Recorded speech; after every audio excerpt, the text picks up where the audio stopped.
Francisco d'Ancona.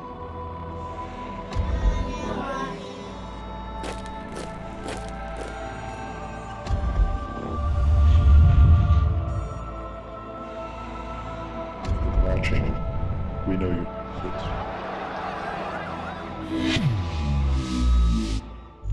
Assalamu alaikum wa rahmatullahi wa barakatuh. Welcome to another episode of Face to Face with me, Syed Ali. Today, we'll be talking about the rise of right-wing organisations who some would say have an anti-Islam agenda. One of those people is Laura Stewart, a human rights activist and a revert to Islam. Laura, welcome to the show. Thank you. Okay. You say there are groups out there with an anti-Muslim agenda. Who are these groups? There's a whole industry, not just groups. There's a whole industry that we refer to as the Islamophobia industry that comprises of various groups. For example, the very well-known now Henry Jackson Society and an offshoot of Henry Jackson Student Rights. And this is the case in America and the UK. Mm-hmm. And they have huge funding, they're very sophisticated, and they're very active at making our lives more difficult. You say making our lives more difficult. I mean, how are they doing that? Well, they have a lot of credibility with the media. The media often represents Muslims and Islam in a very negative light. People like Douglas Murray, for example, of the Henry Jackson Society, they have a huge amount of access to media, so their voices are heard, Mm-hmm. and what they say about Islam and Muslims is generally very, very negative. Alternatively, unfortunately, we're not as organised as we possibly could be, and we're not representing ourselves very well in the media. We don't have enough spokespeople to be ready just to appear at short notice for an interview and give credible responses to events that involve Muslims as and when they happen. But, I mean, what do they have to gain from having an Islamophobic style or an anti-Muslim agenda? I'm sure they would deny this, that they don't have any bias against Islam.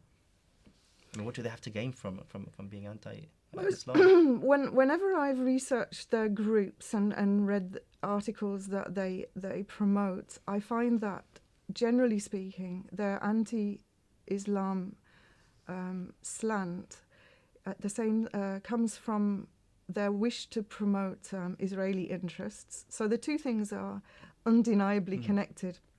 Promoting Israel, promoting I would say wars and conflicts. I would say that was also in the interests of Israeli hegemony in the Middle East, and of course in the financial interests of the arms dealers.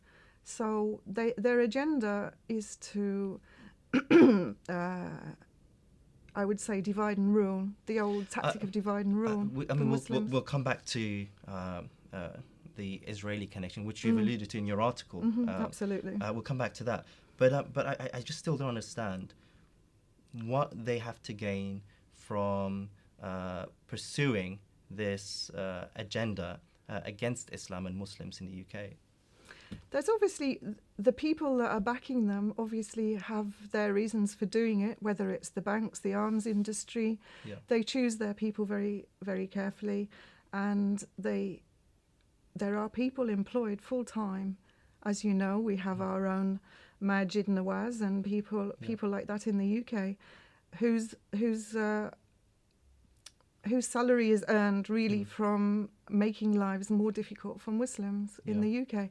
What they have to gain from it, I think they're keeping us all busy with survival. They're keeping the Middle East engaged in conflict, setting one side against the other.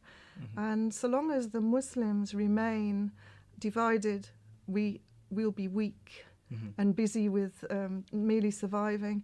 So that allows the interests that they represent, for example, the State of Israel, that allows them to remain in power and strong, and not having to face a coherent force on the other side. Yeah. I mean, what are the kind of things that they're propagating against Muslims in the UK? I mean, what are they spreading? Well, all summer, for example, this year the topic, whenever I switch on the radio, was immigration, and you saw how emotional the people were when the little boy was washed up on the beach. But within days, there were voices coming through talking about, but these are Muslims. These are Muslims. We don't want them in Europe. There'll be trouble. And so inside every 100 immigrants who come here because they're fleeing the terror in the Middle East, there'll be a small percentage of ISIS people coming to attack us. So they always have this agenda to raise fear amongst the populations here about Muslims and that we want to destroy the Western way of life and we want to impose Sharia on this country, and so that's how they do it. They do it by raising fear. But issues like immigration, okay, this is something that is discussed across the political board. Isn't that legitimate discussion? I mean, why is that Islamophobic? They managed to insert this Muslim question into almost any topic. So the majority of the refugees coming this summer were presumably from Syria, some still coming from Afghanistan. So yes, they're Muslims, and this is how they do it, promoting fear about Muslims. It's very well known that in 2006, Douglas Murray of the Henry Jackson Society went to the Dutch Parliament and gave a speech where he said that things have to be made harder across the board for Muslims in Europe, and that immigration should be stopped. From Muslim countries, specifically from Muslim countries.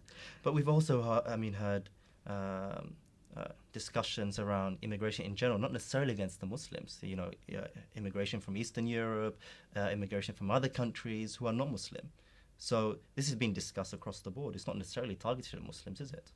Actually, when Eastern Europeans, predominantly from Poland, I think, started coming here years ago, the people were quite happy, actually, particularly the church, because they were, as Roman Catholics, they were filling the churches that had been pretty empty. And so they were happy about that. But then they're definitely not happy about having Muslims here. Yes, it's a legitimate discussion. It's a legitimate discussion from the point of view that the government's not prepared to spend on housing British people who need homes. So people have a right to ask, well, where are these people going to be housed? But that's not that's not the argument that people like Douglas Murray put across. I mean, they put the Islamophobic slant on this. I mean, he said in 2006 that perhaps one way to deal with the situation was to destroy mosques. And I think I'm sure I read something recently that the French government, post the recent attack in France, had closed or destroyed some mosques there. So yeah, it's actually happening now. Well, those mosques that were closed were, I'm assuming, illegal mosques that didn't have any registrations at all. So France is not actually closing down mosques. It's not. It's not. But nonetheless, I fear that Muslims are saying there are these groups out there who are out there to get us. Okay, is it a case of us losing the argument rather than organizations who are propagating Islamic immigration, Muslim immigration to this country? I think we're not very good at getting our message across, unfortunately, and we're not very organised because, unfortunately, we're very divided amongst ourselves, and we don't.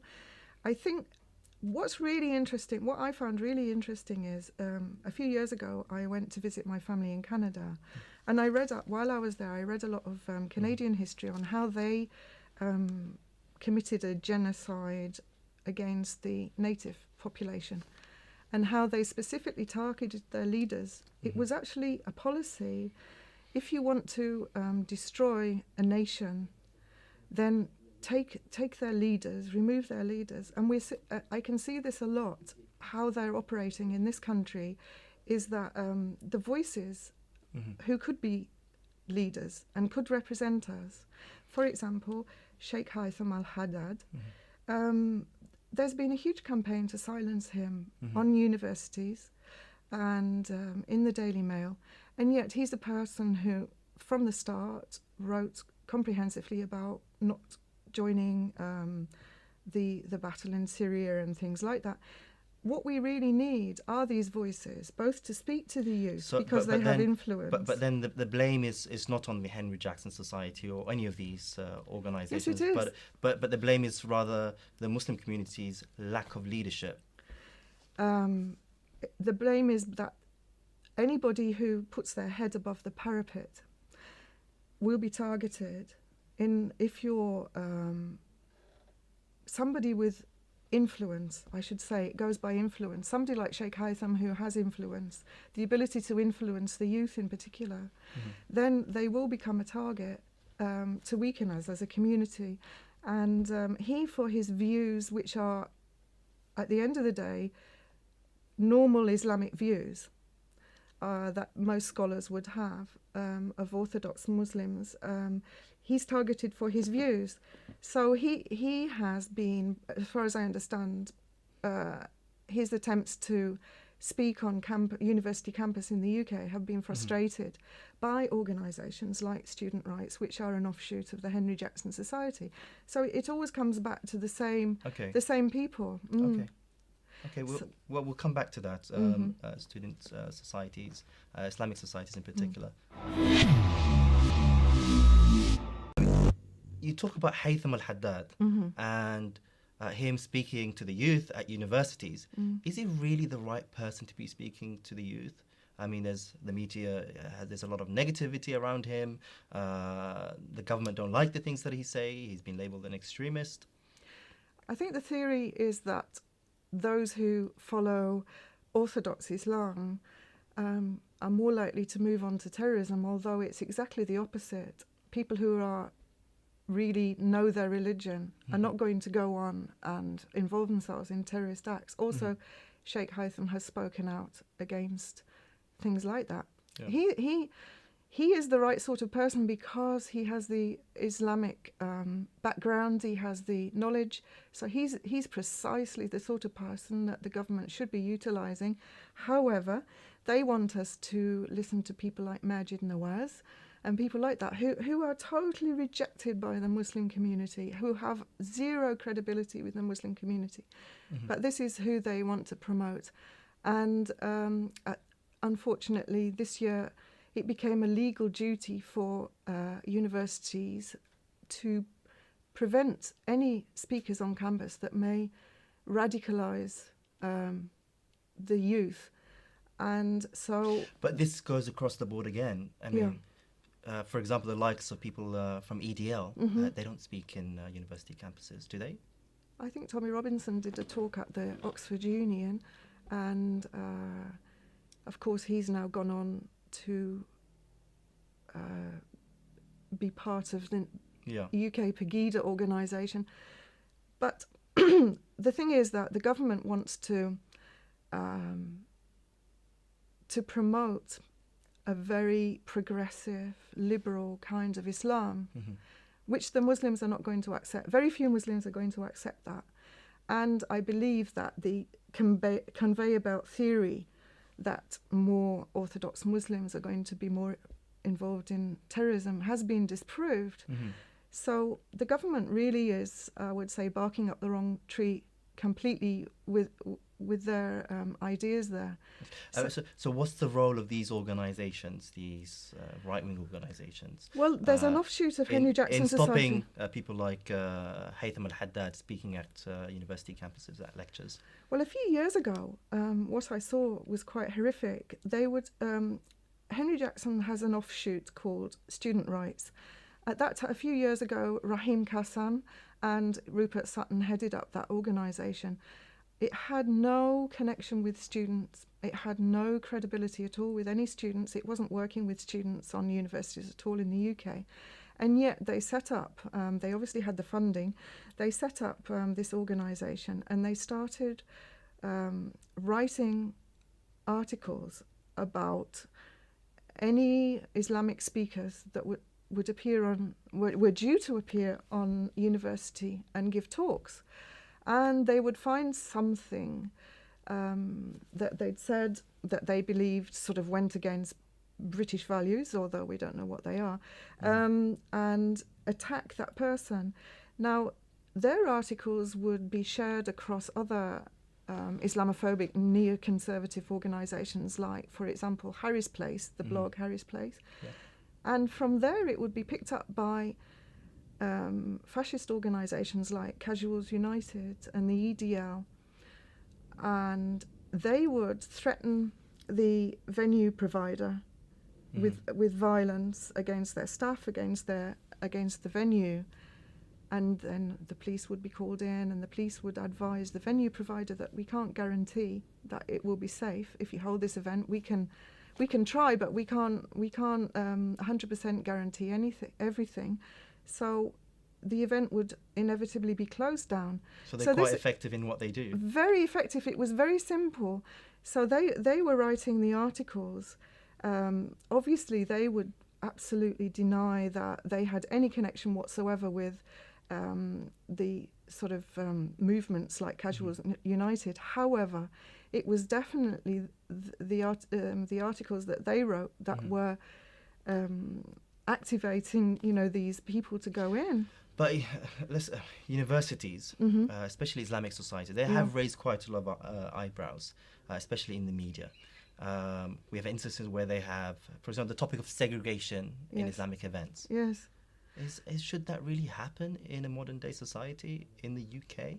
I believe that the media sensationalised their reporting on the segregation issue, and that in fact it was voluntary segregation, and that also mixed areas were offered for anybody who wanted to sit together. But why should that be really an issue? Why should we have, for example, many of those students, the lectures are not segregated, for example.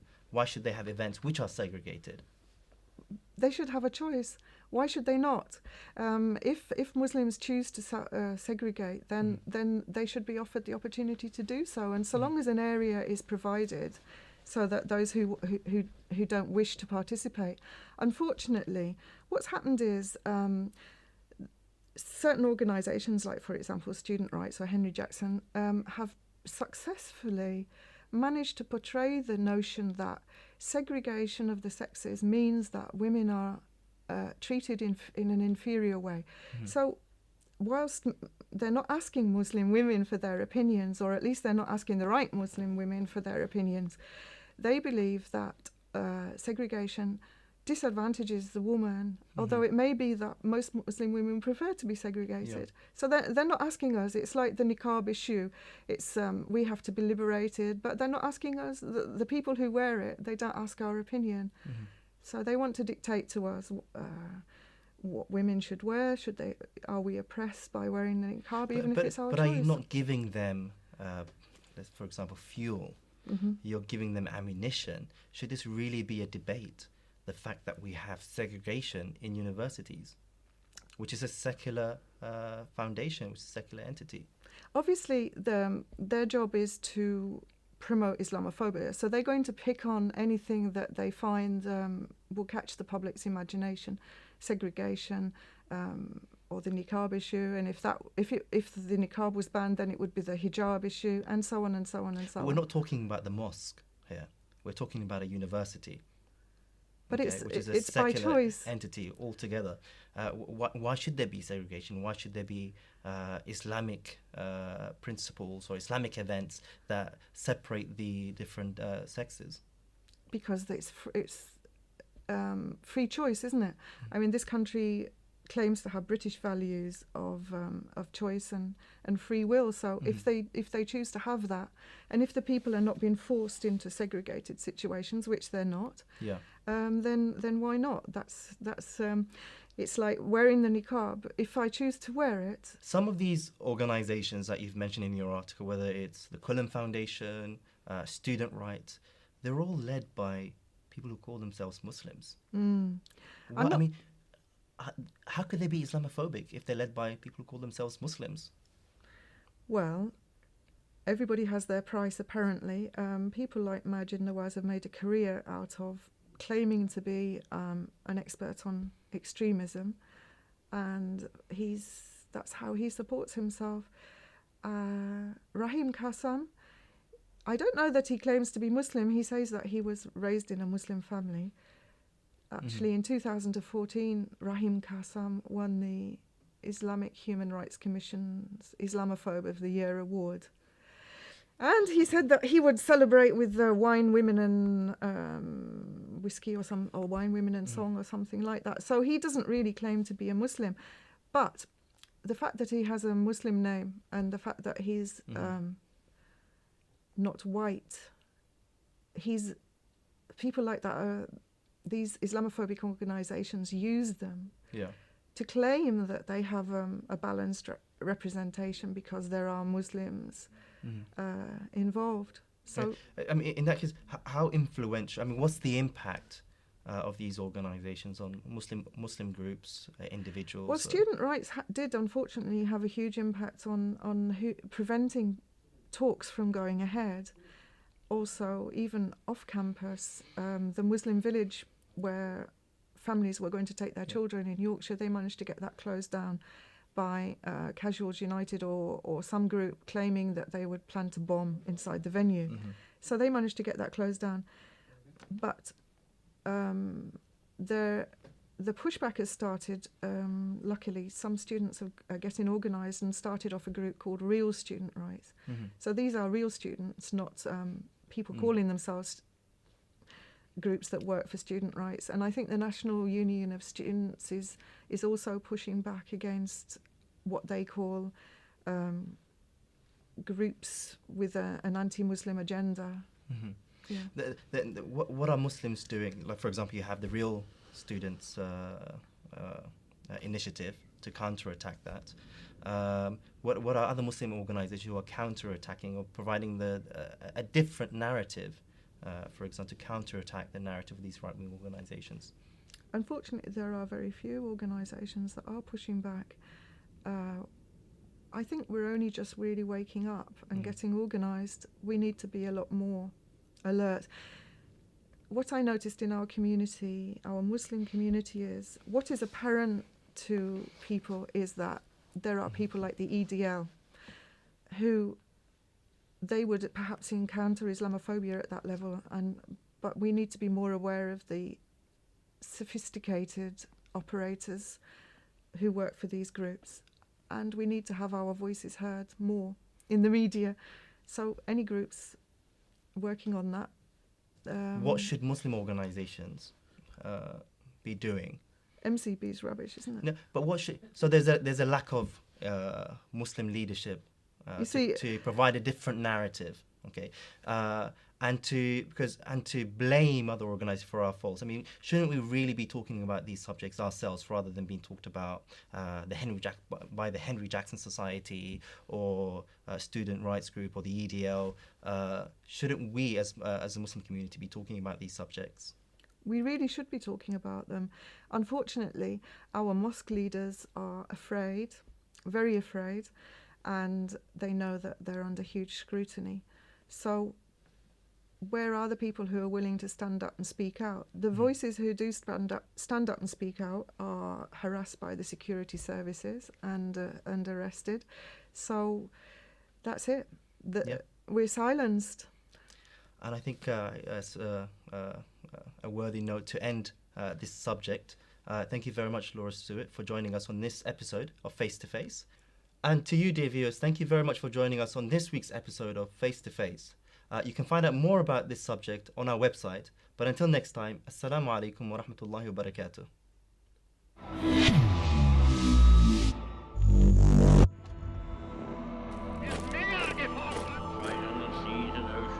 you think that money is the root of all evil? Said Francisco d'Ancona.